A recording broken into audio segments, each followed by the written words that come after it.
पुत्री, जिस घर के द्वार पर हर संध्या दीप जलता है, वहाँ मैं स्वयं निवास करती हूँ। हर हर महादेव। जय भोलेनाथ। भगवान शिव की कृपा आप सब पर सदैव बनी रहे। प्रिय भक्तों, क्या आपने कभी सोचा है कि जब सूर्य अस्त होने लगता है, जब चारों ओर अंधेरा छाने लगता है, तब क्यों हमारे बुजुर्ग कहते हैं, जल्दी करो, द्वार पर दीपक जलाओ। क्यों हर घर में संध्या के समय यह एक छोटा सा दीप जलाना इतना आवश्यक माना गया है कि माँ लक्ष्मी तक उसी घर में प्रवेश करती हैं जहाँ यह दीप पहले से जलता हो। क्यों कहा जाता है कि जिस घर के द्वार पर संध्या दीप न जले, वहां धीरे धीरे दरिद्रता, कलह और अशांति अपना घर बना लेते हैं। यही रहस्य एक दिन देवी पार्वती के मन में भी उठ गया। सायंकाल का समय था। कैलाश पर्वत की चोटी पर भगवान शिव ध्यान मुद्रा से बाहर आए। पर्वतों पर अस्त होते सूर्य की सुनहरी किरणें बिखर रही थीं। देवी पार्वती, जो सदा जिज्ञासु और ज्ञान की साधक रही हैं, उस समय कैलाश की ऊंचाई से नीचे पृथ्वी लोक की ओर निहार रही थीं।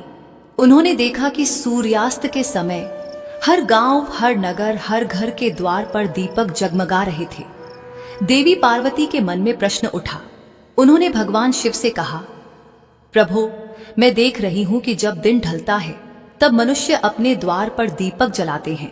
वे कहते हैं कि इससे घर में लक्ष्मी आती है, पितर प्रसन्न होते हैं और अशुभ शक्तियां दूर रहती हैं। किंतु क्या वास्तव में इस दीपक में कोई अदृश्य शक्ति है? क्या यह मात्र परंपरा नहीं, कोई आध्यात्मिक रहस्य है? भगवान शिव मुस्कुराए। उनका मुख तेजस्वी था, पर दृष्टि कोमल और करुणामयी। बोले, देवी, तुम्हारा प्रश्न संसार के हर उस जीव के लिए है जो प्रकाश चाहता है, पर उसका अर्थ नहीं जानता।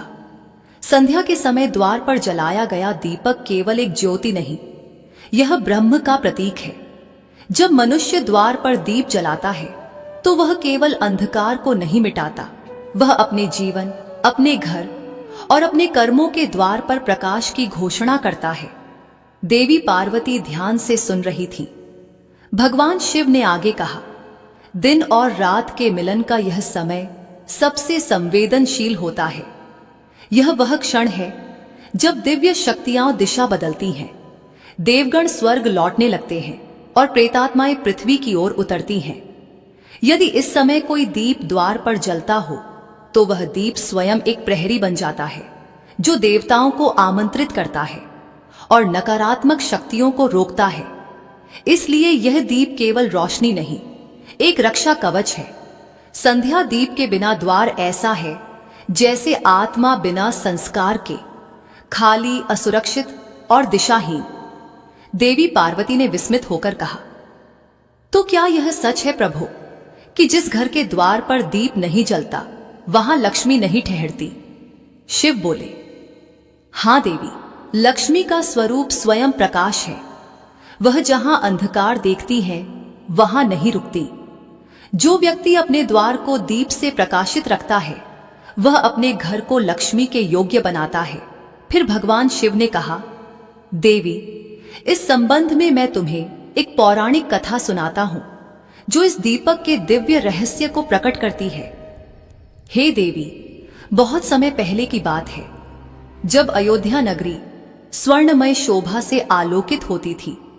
उस पवित्र नगरी में धर्म, सत्य और मर्यादा का वास था। मार्गों पर वेद मंत्रों की मधुर गूंज सुनाई देती थी और हर आंगन से पूजा की ध्वनि वातावरण को पवित्र बनाती थी। उसी दिव्य भूमि में एक अत्यंत ज्ञानी, तपस्वी और धर्मशास्त्रों में निपुण ब्राह्मण रहता था, जिसका नाम सुधाकर था। सुधाकर का जीवन ज्ञान का प्रकाश स्तंभ था। उसने वेद, उपनिषद, स्मृतियां, आरण्यक और ब्रह्मसूत्रों का गहन अध्ययन किया था। धर्मशास्त्र के प्रत्येक सूक्ष्म नियम की उसे पूरी जानकारी थी। यज्ञ, अनुष्ठान और वेद पाठ में उसकी निपुणता इतनी अद्भुत थी कि नगर के लोग उसे ब्राह्मण श्रेष्ठ कहकर संबोधित करते थे।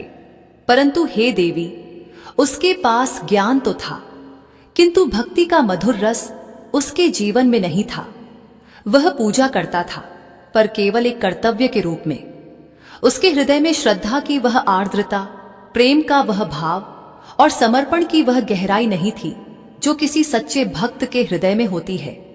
उसके जीवन की यह कमी उसके ही घर में पूरित होती थी, क्योंकि उसकी पत्नी गायत्री एक अत्यंत पुण्यवती, सती और भक्तिमती नारी थी। गायत्री का जन्म ही मानो भक्ति के लिए हुआ था। उसका मन हर क्षण ईश्वर में रमा रहता था। उसके नेत्रों में सदा भक्ति की अश्रुधारा झिलमिलाती रहती थी और उसकी वाणी से हर समय भगवान विष्णु के नाम की मधुर गूंज निकलती थी। गायत्री का जीवन अनुशासन की मूर्ति था। प्रतिदिन वह ब्रह्म मुहूर्त में, जब संपूर्ण संसार निद्रा में लीन रहता था, उठ जाती थी। ठंडे जल से स्नान करती, स्वच्छ वस्त्र धारण कर अपने घर के मंदिर में दीप जलाती और अत्यंत श्रद्धा से भगवान विष्णु की आराधना करती। उसका भक्ति भाव ऐसा था मानो स्वयं देवी लक्ष्मी उसके हृदय में वास करती हों। सुबह का समय हो या दोपहर का, गायत्री का मन सदा भगवान के नाम में लीन रहता था। जब संध्या होती और सूर्य देव अस्ताचल की ओर गमन करने लगते, तब उसका भक्ति भाव और भी प्रबल हो जाता। वह पूरे घर को लीप पोत कर स्वच्छ करती और अपने आंगन को ऐसे सजाती जैसे कोई देवालय हो। फिर वह अपने मन को पूर्ण शुद्ध कर पवित्र भाव से द्वार के पास जाती और एक छोटा सा दीपक अपने हाथों से प्रज्वलित करती। उस दीपक का प्रकाश जैसे अंधकार को नहीं, बल्कि अज्ञान को नष्ट करता था। जब वह दीप जलता, तब गायत्री अपने दोनों हाथ जोड़कर भगवान से प्रार्थना करती और कहती, हे प्रभु, यह दीप केवल मेरे घर के लिए नहीं, यह आपके चरणों के लिए है। इसमें मैं अपनी श्रद्धा की ज्योति अर्पित करती हूं। आगे भगवान शिव कहते हैं, हे देवी, एक दिन संध्या का समय था।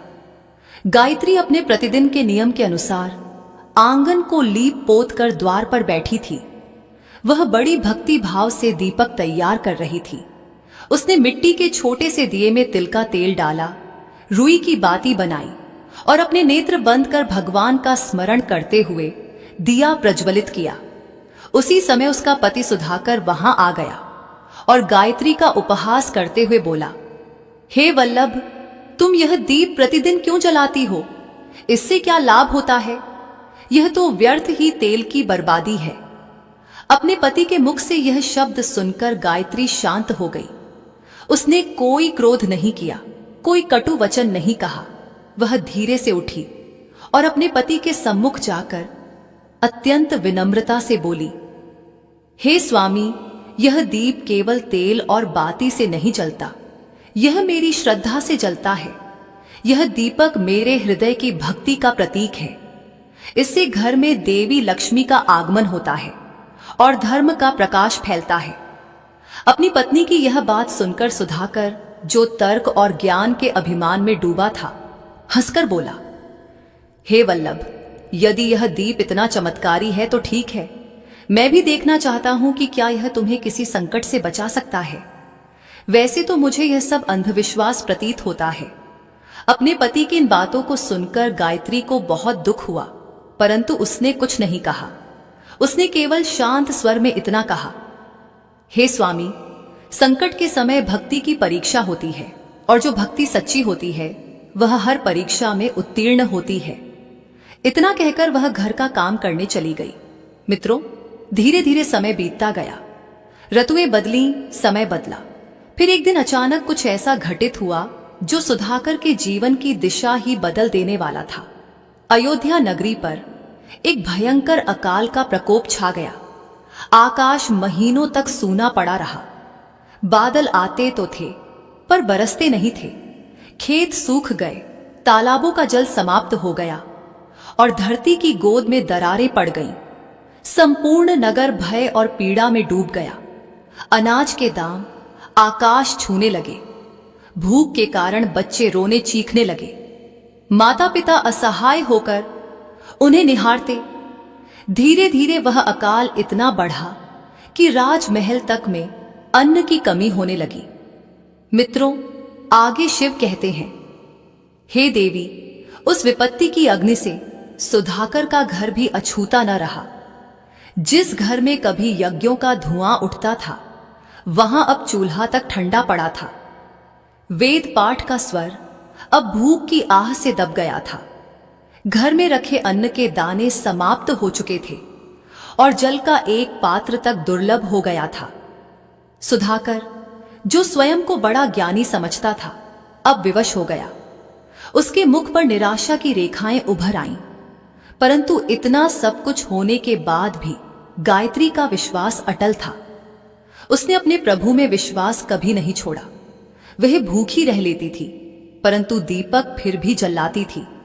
उसने अपने नेत्रों में आशा की ज्योति रखी और अपने पति से कहा, हे स्वामी, यह दीप चाहे कितना ही छोटा हो, पर इसका प्रकाश मेरे विश्वास से बड़ा है। जब तक यह दीप जलेगा, हमें कुछ नहीं होगा। मित्रों, वह हर संध्या उसी प्रकार द्वार पर दीप प्रज्वलित करती रही। उसके घर में अन्न जल समाप्त हो चुका था। इसके बाद भी वह दीप जलाती थी, क्योंकि ईश्वर के प्रति उसका विश्वास अटल था। हे देवी, समय की वह रात बड़ी अद्भुत थी। चारों ओर भयंकर अंधकार फैला हुआ था। आकाश में न कोई तारा झिलमिला रहा था, न चंद्रमा की कोई किरण धरती पर उतर रही थी। दिशाएं मौन थीं, वायु थमी हुई थी और अयोध्या की गलियां सूनी पड़ी थीं। हर घर में भूख और चिंता का साया था, परंतु सुधाकर के द्वार पर फिर भी एक दीप जल रहा था। वही संध्या दीप जिसे गायत्री हर दिन जलाती थी। वह दीप उस रात पहले से अधिक उज्जवल था। उसकी लौ मानो किसी अदृश्य शक्ति का संकेत दे रही थी। गायत्री उस दीप के सामने बैठी प्रभु का स्मरण कर रही थी। उसके नेत्रों में थकान थी, पर विश्वास की आभा अब भी झिलमिला रही थी।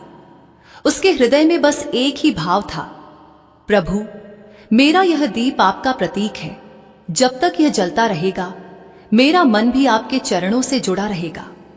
वह मन ही मन परमात्मा से प्रार्थना कर ही रही थी कि तभी अचानक वातावरण में एक अद्भुत परिवर्तन हुआ। दीपक की लौ एकाएक ऊंची उठी और चारों ओर एक दिव्य प्रकाश फैल गया। गायत्री ने चकित होकर इधर उधर देखा। उसे समझ में नहीं आ रहा था कि उसके साथ क्या हो रहा है। तभी उसकी दृष्टि द्वार पर पड़ी। वहां एक अत्यंत सुंदर, तेजोमयी और दिव्य स्त्री खड़ी थी। उनका रूप ऐसा था कि वर्णन करना कठिन था। उनके वस्त्र स्वर्ण के समान चमक रहे थे। नेत्रों से करुणा की मधुर किरणें निकल रही थीं और उनके चरणों के स्पर्श से पृथ्वी पर पुष्प खिल उठे थे। हे देवी, वह कोई साधारण नारी नहीं थी। वह धन की देवी महालक्ष्मी थी, जो समस्त ऐश्वर्य, सौभाग्य और करुणा की अधिष्ठात्री हैं। देवी लक्ष्मी को देखकर गायत्री का हृदय भक्ति से भर उठा। उसने तुरंत अपने दोनों हाथ जोड़ लिए। उसके नेत्रों से अश्रुधारा बह निकली। वह कुछ बोल भी नहीं पाई, बस श्रद्धा से झुककर देवी के चरणों में गिर पड़ी। लक्ष्मी जी ने करुणा भरी दृष्टि से उसकी ओर देखा और मधुर स्वर में बोली, पुत्री गायत्री, उठो, मैं तुम्हारी भक्ति से अत्यंत प्रसन्न हूं। तुमने कठिनतम समय में भी अपने नियम को नहीं छोड़ा। जब संसार भय और भूख से डगमगा गया, तब भी तुम्हारे दीप की ज्योति बुझी नहीं। तुम्हारा यह दीप न केवल तुम्हारे घर को, बल्कि इस संसार को भी प्रकाशमान करता है। मांगो, तुम्हें क्या वर चाहिए। माता लक्ष्मी के इन वचनों को सुनकर गायत्री ने हाथ जोड़कर कहा, हे मां, मुझे कोई धन, वैभव या अमूल्य रत्न नहीं चाहिए। मुझे बस इतना वर दो कि मेरे घर का दीप कभी न बुझे। यह दीप सदा आपके चरणों में जलता रहे। मेरे कुल में सदा धर्म, शांति और सुख का वास बना रहे और किसी भी युग में मेरे वंशज इस दीप की महिमा को न भूलें। गायत्री के निश्चल और कोमल स्वभाव को देखकर देवी लक्ष्मी मुस्कुराने लगी। उनके नेत्रों में मातृत्व का तेज और कृपा का सागर उमड़ आया। उन्होंने अपना वरद हस्त गायत्री के मस्तक पर रखा और मधुर वाणी में कहा, तथास्तु पुत्री, तुम्हारे घर में सदा प्रकाश रहेगा। यह दीप कभी नहीं बुझेगा।